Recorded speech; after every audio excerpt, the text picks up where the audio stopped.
everybody in the Zoom room, but talk to you all shortly.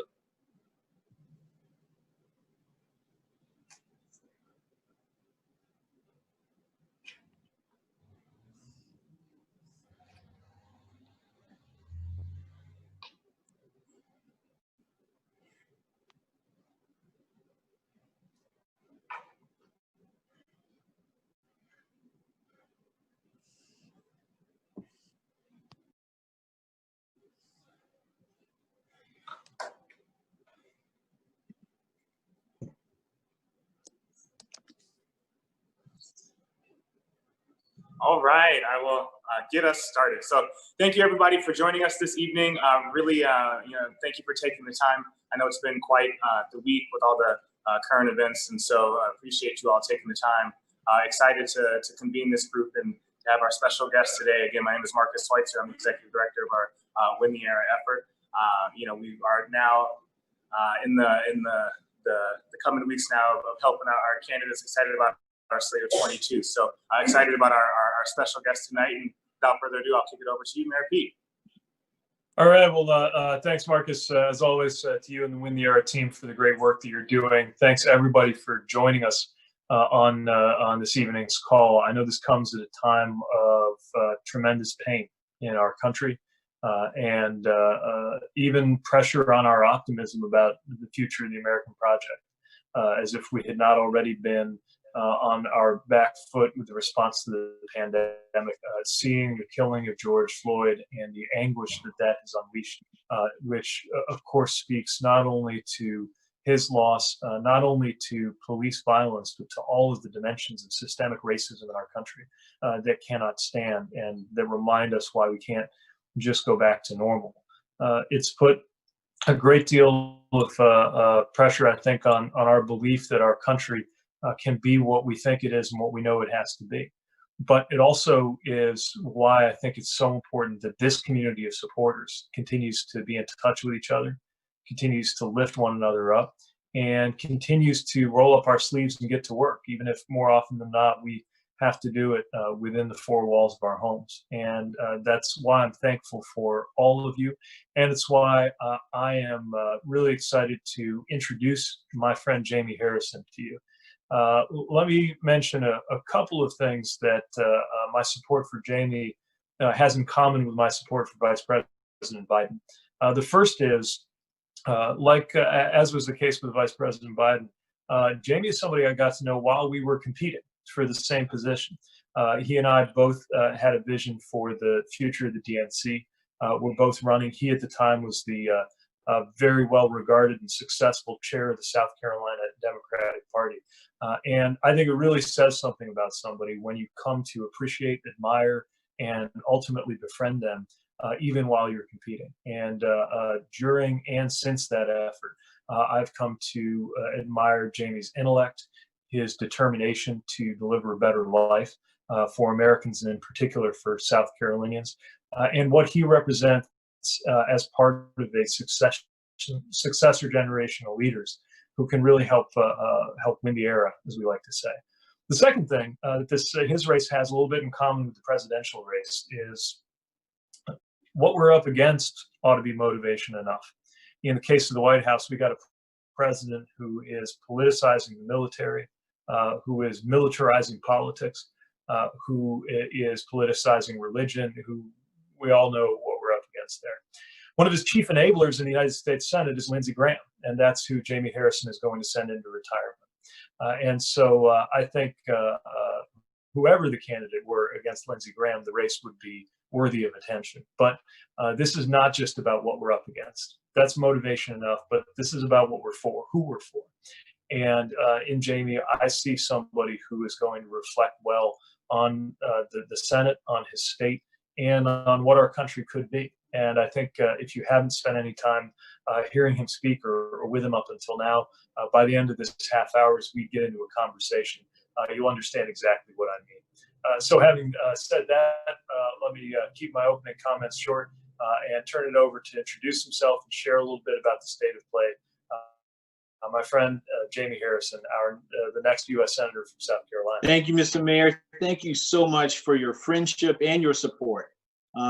having you in the presidential election, one, I knew what all the presidential candidates didn't know was when you're competing against Mayor Pete, you better bring your A game. You were absolutely amazing during the presidential contest, always on point, one of the best debaters we have in our party, but you're also a star in our party.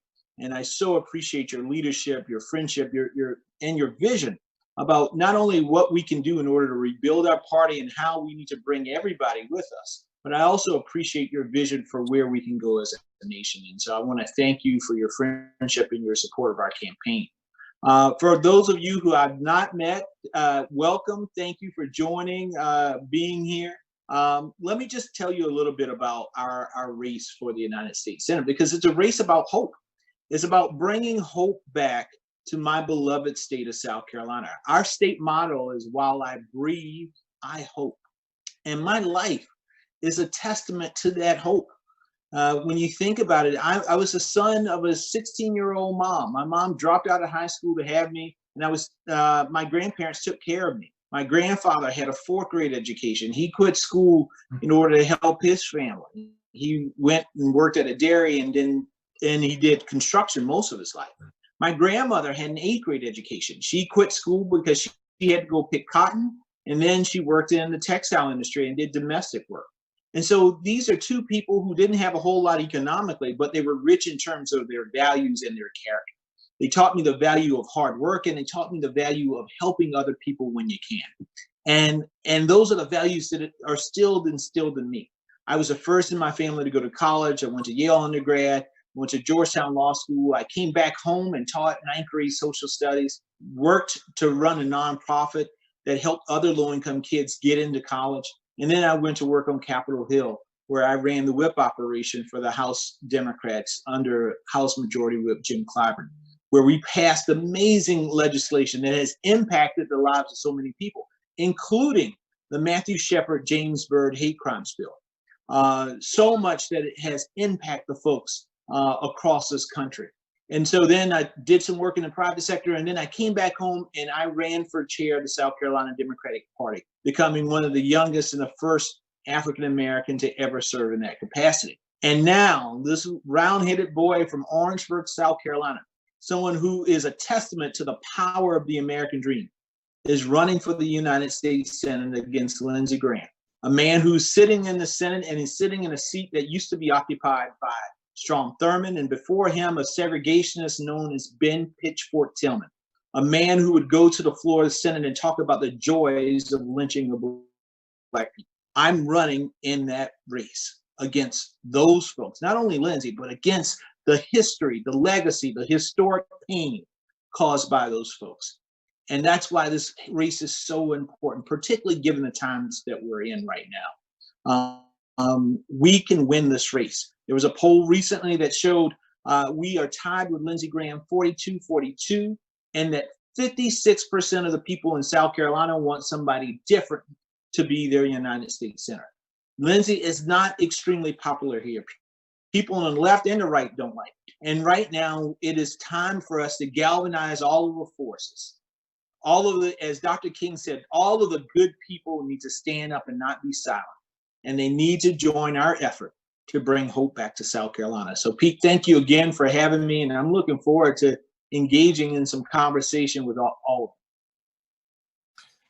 Thank you, Jaime. You heard it. It's a tied race, which is an extraordinary thing, a testament to the opportunity in front of us and to the strength of Jaime's organization. If we can make sure that we are getting him as much reach, as much amplification, as much resources, and as many friends as possible. We've got a bunch of questions that have come in from supporters, so I'll try to get to as many as we can.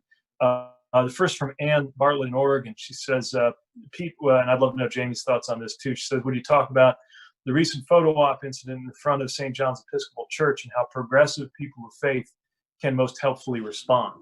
I think we have a moment of awakening for a faith that doesn't belong to one side of the aisle or one political party. And I've been heartened to see how the Episcopal and Catholic bishops of Washington have spoken up, talking about how they don't wish to see their churches invoked, especially in the trampling of the rights of Americans. But I'd love to get Jamie's thoughts too, because I think, we always talked on the campaign about how God does not belong to a political party. But it's certainly true that there is such a rich and overlooked tradition in America of progressive leaders of faith.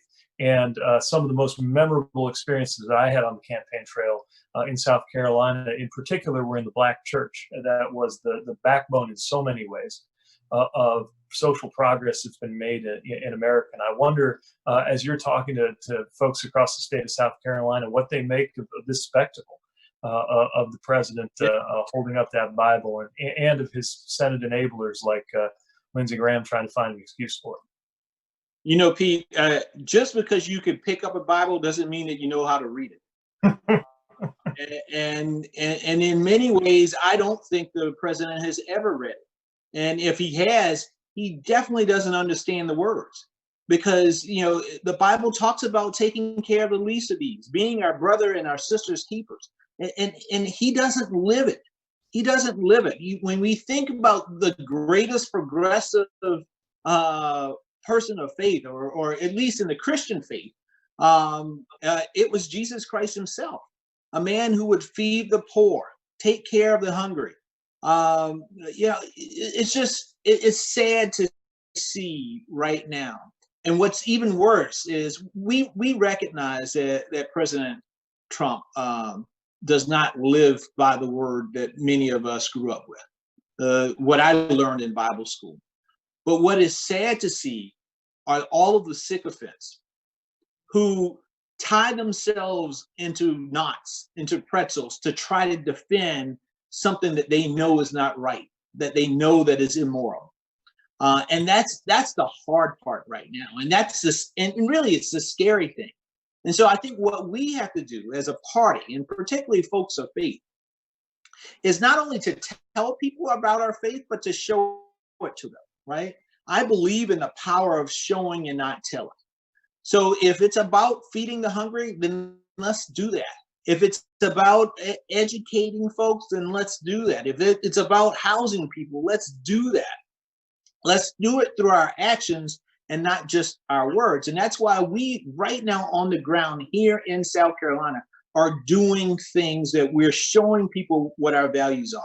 I have an initiative called Harrison Helps, where we are partnering with community organizations right now. And we're going into communities all across the state of South Carolina, and we're doing something novel in politics. We're helping people. And it makes me feel good. It makes the families feel good. And they know that we are invested in their futures. And that's what I think we as a party really can do much more of. Well said. And that Harrison Helps service initiative, that rhymes so beautifully with so many of the values and themes that I know motivated our supporters, and they're going to love following that and learning more about it. We got a question from Lauren in Pennsylvania. Hi, Jamie and Pete. She says, as many are, I'm deeply disappointed and disturbed by the racial disparities that are increasingly obvious in our country. As a middle-class white woman, I often wonder how I can best voice my support. What actions do you consider of most impact for white people to take beyond voting? I've got some thoughts. I'd love to hear yours. Yeah, well, the first thing I think is let's make some donations to NGOs that are on the ground, nonprofits, community service organizations that are doing this type of work. One organization that I did a lot of work with, and most people don't even know, in the racial reconciliation and healing space, was the Kellogg Foundation. The Equal Justice Initiative, as someone mentioned, that is also another great group that's doing work. The Southern Poverty Law Centers fighting against racism and the groups that breed that type of hate. But also it's important right now that you have a lot of candidates of color, particularly African Americans, that are running for office right now. It is so important to support those individuals, because one of the things that in order to fix this problem, we need to make sure that we bring people to the table, so that all of the folks that have defined experiences. I know that sometimes when I was on Capitol Hill, And I was a senior staffer. I was one of the top 50 staffers on the Hill. But in many times in the Democratic discussions, I would be one of the only, if not the one person of color in the room. And so we'll start talking about, food stamps or housing projects and all of these other things. And there's nobody that has actually lived in those things or experienced living on food stamps but me. Now, the people in the room were very well intentioned, but there's also something about having somebody with that experience of that life experience to give their input and be a part of the discussion and helping to craft the legislation that impacts those communities. And that's why it's so important. That's why it's so important to support all of these folks. So continue to do that. If you can lift up those organizations through your dollars and your volunteering, it's really, really important.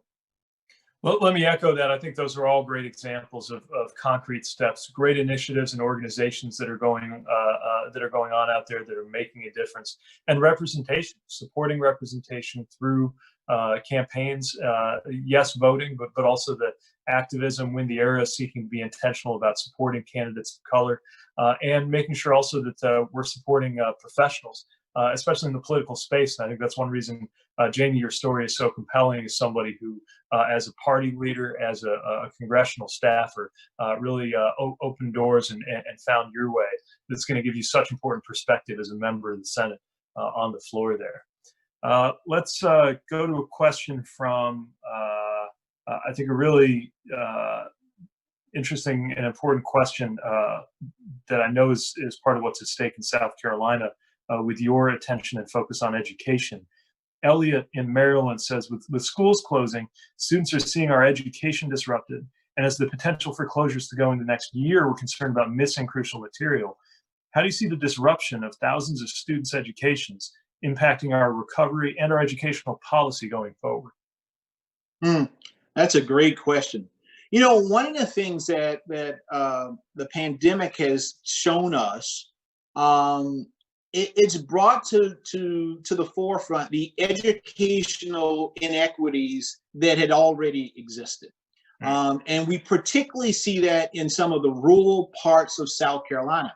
And one of the things that I like to dispel with folks is rural does not equate to just white, right? All across South Carolina, rural also, you have communities of color that are 100% rural, in rural communities. And so one of the inequities that we see, one of the things that is dragging my state back, and particularly in the educational space, is access to quality and reliable broadband. Almost a third of South Carolina, 38% of our rural communities do not have access to broadband. Think about it. So in this age of, we're in the pandemic where we're saying work from home, educate your kids from home. Well, how in the heck do you do that when you don't have access to broadband in your community? Right? And not only is it dragging down, the thing that I often say is we are saying, oh, we want our kids to compete with the rest of the world. Well, how can you compete with the rest of the world when you can't even connect with the rest of the world? This is 2020. And so broadband should be just like we have electricity, that lines that are coming into our homes. We need to have that same type of access to broadband because it's so important. And so one of the things that I want to see is that for Congress, and even right now, to do a major investment in broadband, because our schools desperately need it.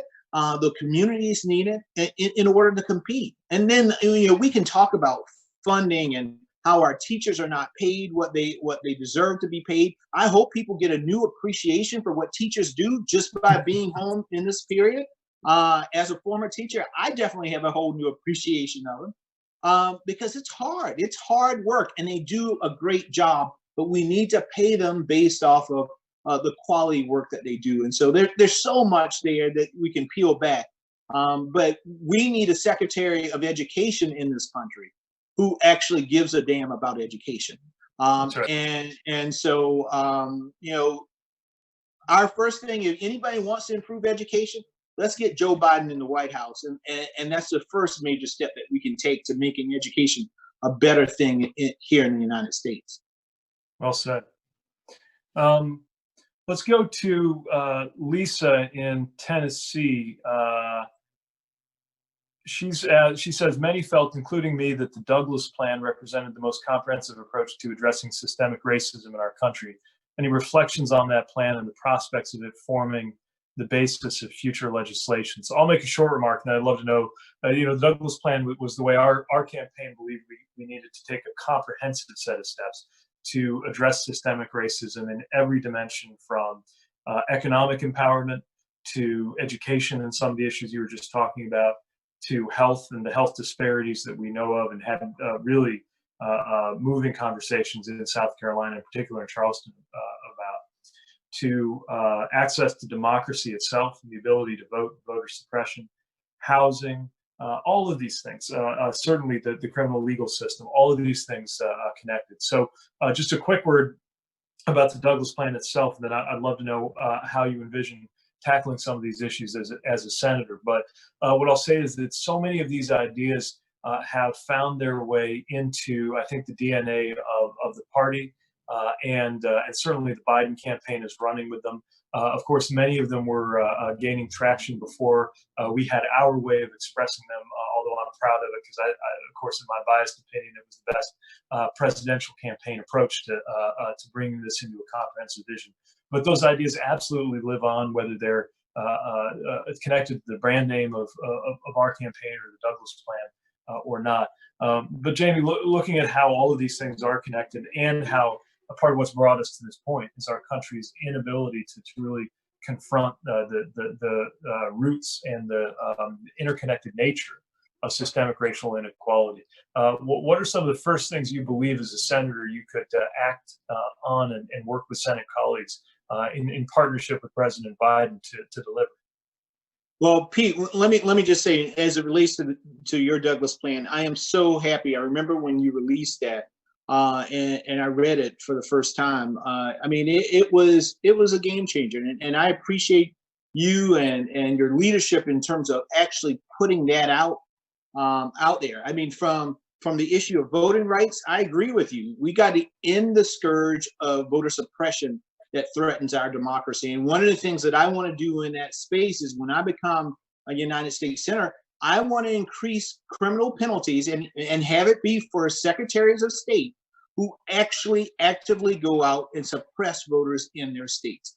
I believe that in order to end this, we got to put some people in jail and make some examples out of them. That the most important thing that we have as Americans is our vote. And if you try to take that away from folks, if you try to suppress them, and if we can find the evidence to do that, you're going to go to jail. And you should understand that. We need to take the politics out of it. If you can't defend as a party or a candidate, if you can't defend what you are about and what you support, and the only thing that you have in order to win is to suppress somebody or keep them from voting, then you don't deserve to be in office. And so we need to understand that people should not be able to choose who they represent. It's up to the voters to choose who represents them. And so we really, really need to focus on that. And one of the things I want to see is, when we get the House and the Senate back and we have a Democrat in the White House, unlike the last time, I still pull out my hair that the fact that when we had 60 votes in the Senate, that we didn't take that opportunity to do historic changes to ensure that voting rights were protected for millennia, right? And so we got to do a better job of that the next time that we get that particular opportunity. HR 1 is a good first step in terms of doing that, but I think there's so many other things. And I quickly say, I know you talked about health equity zones, which I think is a really, really good idea. In our state, we've had 4 rural hospitals to close over the past few years, and there's several other hospitals that are on the bubble of closing right now. And so we got to do something to protect that. We got to protect those communities. We got 46 counties here in South Carolina. 14 of the 46 counties 2 years ago had no OBGYNs. Think about that. No OBGYN in the entire county. That is criminal. And you never hear Lindsey Graham talk about any of that. you don't hear, because he doesn't care. If it doesn't have to deal with flying around on Air Force One or carrying the president's golf clubs or palling it up with Sean Hannity, he doesn't give a damn about what's going on. We need someone who is focused on fighting for the people of South Carolina and not fighting against the people of South Carolina. And that's why we're going to bring some difference in the United States Senate. But many of the things that you put in the Douglas plan, I was like, I'm right there with you. Well said, and I can't wait to see addressing and confronting these issues with that specificity and with that passion. I know we're coming up against our time. There's a question I want to make sure we get to, because I think it's a profound question from Alex in Washington. He says, the last couple of weeks have made it very clear that back to normal as a message isn't good enough. As a teenager in America, for me, he writes, for me, normal means things like school shootings and police brutality and the erosion of our democracy. I wasn't even alive for Columbine or Rodney King or Bush v. Gore. There is no shining past that I can return to. My question for both of you is, what does this new normal look like? What do you think we absolutely have to get right before it's too late? And that's very much the question of the hour in so many ways, I think. So I'd love to hear your thoughts on this, Jaime. Yeah. Well, Alex, thank you for that question. And thank you for your leadership. I mean, you're already a leader as a teenager, and I appreciate that, because I need you to lead and help take care of my boys. So thank you for stepping up. Let me just say this about normal, right? Normal for Black folks is painful, right? Because the normal for me, when I get up in the morning, when I go to bed at night, is thinking about, is today the day? Is today the day that I get pulled over by a police officer? Is today the day that I hear from a relative that they have been murdered, or I hear from relatives that a friend has been murdered or harmed in some way? Is today the day that I'm going to be discriminated against, or is my wife going to be discriminated against? The life of, it's so funny that when I think back to it, it's one of those things where I've been in pain my entire life. As long as I've known that I've been Black, there's been a pain that has been passed by generation and generations of Black folks. My grandma, when I was a little kid, my grandma would often tell me stories about her childhood. And she would tell me about times that she would huddle, her mom would huddle them all in the room because the KKK was marching through their town with torches. I remember as a kid I loved history. And so reading about the Constitution and reading that Black folks, people who looked like me, were 3/1 of a person. The pain of learning about Emmett Till for the first time and actually seeing the image of this boy whose round head reminded me of my own.